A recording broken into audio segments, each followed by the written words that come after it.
Iraq. Official name, Republic of Iraq.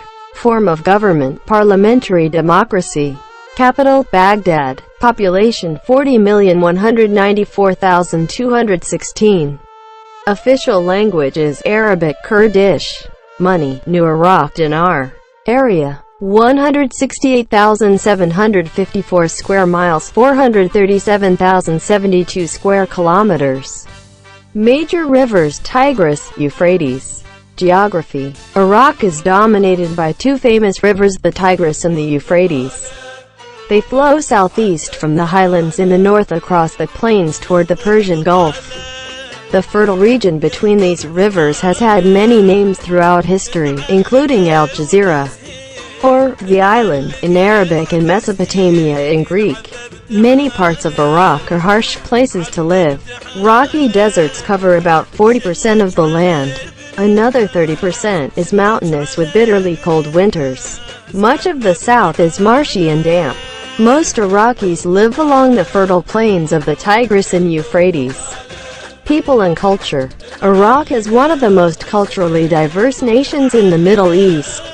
Arabs, Kurds, Turkmen, Assyrians, Mandaeans, and Armenians, among others, speak their own languages and retain their cultural and religious identities. Iraqis once had some of the best schools and colleges in the Arab world. That changed after the Gulf War in 1991 and the United Nations sanctions that followed. Today only about 40% of Iraqis can read or write. Nature. Safeguarding Iraq's wildlife is a big job.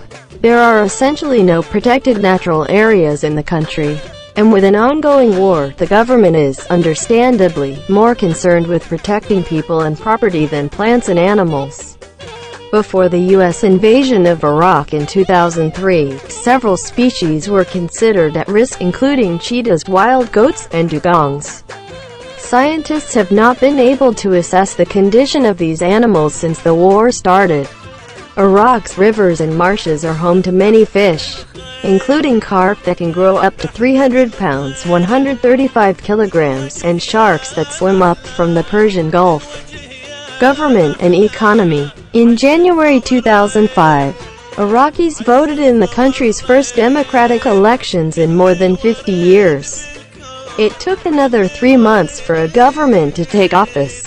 But Iraq's new democracy was set up to ensure all ethnic groups are represented. Iraq has the world's second largest supply of oil, but international sanctions during the 1990s and the instability caused by the 2003 war have left Iraq in poverty. History. Iraq's history is full of unsettling changes. In the past 15 years alone, it has witnessed two major wars, international sanctions, occupation by a foreign government, revolts, and terrorism. But Iraq is a land where several ancient cultures left stamps of greatness on the country, the region, and the world. Iraq is nicknamed the cradle of civilization. Thousands of years ago, on the plains that make up about a third of Iraq, powerful empires rose and fell while people in Europe and the Americas were still hunting and gathering and living more primitive lives. The Sumerians had the first civilization in Iraq around 3000 BC. The first type of writing, called cuneiform, came out of Uruk, a Sumerian city-state. Around 2000 BC, the Babylonians came into power in southern Mesopotamia. Their king, Hammurabi, established the first known system of laws. Babylonian rule ended in 539 BC when the Persians took over. In AD 646, Arabs overthrew the Persians and introduced Islam to Iraq. Baghdad was soon established as the leading city of the Islamic world. In 1534, the Ottomans from Turkey conquered Iraq and ruled until the British took over almost 400 years later. Iraq became an independent country in 1932, although the British still had a big influence. In 1979, Saddam Hussein and his Ba'ath Party took control of Iraq and promoted the idea that it should be ruled by Arabs. Hussein ruled as a ruthless dictator. In 1980, he started a long war with Iran, and in 1991 he invaded Kuwait, triggering the First Gulf War. In 2003, after years of sanctions against Iraq, The United States invaded again out of concern that Saddam Hussein was making dangerous weapons. U.S. military forces quickly reached Baghdad and threw the Ba'athist from power. Saddam Hussein was captured, tried for crimes against humanity, and executed. Iraq tên chính thức Cộng hòa Iraq, hình thức chính quyền, Dân chủ nghị viện, vốn, Baghdad, dân số, 40.194,216, ngôn ngữ chính thức tiếng Ả Rập, tiếng cất tiền tệ, đồng dinar mới của Iraq. Khu vực 168.754 dặm vuông, 437.072 km vuông, các sông chính, Tigris, Euphrates, môn địa lý, Iraq được thống trị bởi hai con sông nổi tiếng, Tigris và Euphrates. Chúng chảy theo hướng đông nam từ vùng cao nguyên ở phía bắc băng qua đồng bằng về phía vịnh Ba Tư. Khu vực màu mỡ giữa những con sông này đã có nhiều tên gọi trong suốt lịch sử, bao gồm Al-Jazira, hay hòn đảo trong tiếng Ả Rập và Mesopotamia trong tiếng Hy Lạp. Nhiều vùng của Iraq là những nơi khắc nghiệt để sinh sống, các sa mạc đá chiếm khoảng 40% diện tích đất. 30% khác là vùng núi với mùa đông lạnh giá, phần lớn phía nam là đầm lầy và ẩm ướt. Hầu hết người Iraq sống dọc theo các vùng đồng bằng màu mỡ của Tigris và Euphrates. Con người và văn hóa. Iraq là một trong những quốc gia có nền văn hóa đa dạng nhất ở Trung Đông, người Ả Rập, người Cất, người Turkmen, người Assyria, người Mandian và người Armenia, trong số những người khác.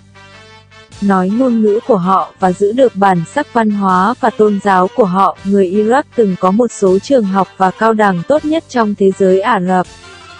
Điều đó đã thay đổi sau chiến tranh vùng vịnh năm 1991 và các lệnh trừng phạt của Liên Hợp Quốc sau đó. Ngày nay chỉ có khoảng 40% người Iraq có thể đọc hoặc viết thiên nhiên.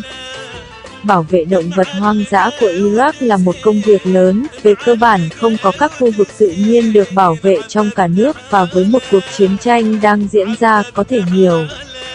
Chính phủ quan tâm đến việc bảo vệ con người và tài sản hơn là động thực vật. Trước khi Hoa Kỳ xâm lược Iraq năm 2003, một số loài được coi là có nguy cơ bị đe dọa, bao gồm báo guêpa, dê rừng và bò biển. Các nhà khoa học vẫn chưa thể đánh giá tình trạng của những con vật này kể từ khi chiến tranh bắt đầu. Các con sông và đầm lầy của Iraq là nơi sinh sống của nhiều loài cá, bao gồm cá chép có thể nặng tới 300 pound, 135 kg, và cá mập bơi lên từ vịnh Ba Tư. Chính phủ và kinh tế. Vào tháng 1 năm 2005, người dân Iraq đã bỏ phiếu trong cuộc bầu cử dân chủ đầu tiên của đất nước sau hơn 50 năm, phải mất 3 tháng nữa chính phủ mới nhậm chức.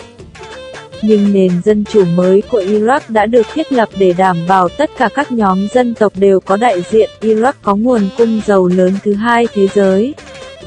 Nhưng các lệnh trừng phạt quốc tế trong những năm 1990 và sự bất ổn do cuộc chiến năm 2003 gây ra đã khiến Iraq rơi vào cảnh nghèo đói. Lịch sử của Iraq đầy những thay đổi đáng lo ngại.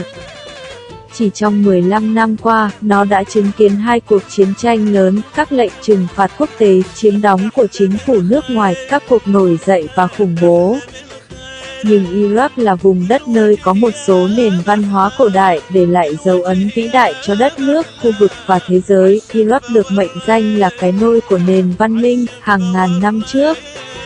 Trên vùng đồng bằng chiếm khoảng 1/3 đất nước Iraq, các đế quốc hùng mạnh trỗi dậy và sụp đổ trong khi người dân châu Âu và châu Mỹ vẫn săn bắt hái lượm và sống cuộc sống nguyên thủy hơn. Người Sumer có nền văn minh đầu tiên ở Iraq vào khoảng năm 3000 trước công nguyên. Loại chữ viết đầu tiên, được gọi là chữ hình nêm, xuất phát từ Uruk, một thành phố của người Sumer. Khoảng năm 2000 trước công nguyên, người Babylon lên nắm quyền ở miền Nam Lưỡng Hà. Vua của họ, Hammurabi, đã thiết lập hệ thống luật đầu tiên được biết đến. Sự cai trị của người Babylon kết thúc vào năm 539 trước công nguyên, khi người Ba Tư tiếp quản. Vào năm 646 sau công nguyên, người Ả Rập lật đổ người Ba Tư và đưa Hồi giáo vào Iraq. Baghdad sớm được thành lập như một thành phố hàng đầu của thế giới Hồi giáo. Năm 1534, người Ottoman từ Thổ Nhĩ Kỳ đã chinh phục Iraq và cai trị cho đến khi người Anh tiếp quản gần 400 năm sau đó. Iraq trở thành một quốc gia độc lập vào năm 1932, mặc dù người Anh vẫn có ảnh hưởng lớn. Năm 1979, Saddam Hussein và đảng Baath của ông nắm quyền kiểm soát Iraq và thúc đẩy ý tưởng rằng nước này nên được cai trị bởi người Ả Rập. Hussein cai trị như một nhà độc tài tàn nhẫn. Năm 1980, ông bắt đầu một cuộc chiến tranh lâu dài với Iran, và vào năm 1991, ông xâm lược Kuwait gây ra chiến tranh vùng vịnh lần thứ nhất. Năm 2003, sau nhiều năm trừng phạt Iraq, Hoa Kỳ lại xâm lược vì lo ngại rằng Saddam Hussein đang chế tạo vũ khí nguy hiểm. Các lực lượng quân sự Hoa Kỳ nhanh chóng đến Baghdad và ném Badis khỏi quyền lực. Saddam Hussein bị bắt, bị xét xử vì tội ác chống lại loài người, và bị xử tử.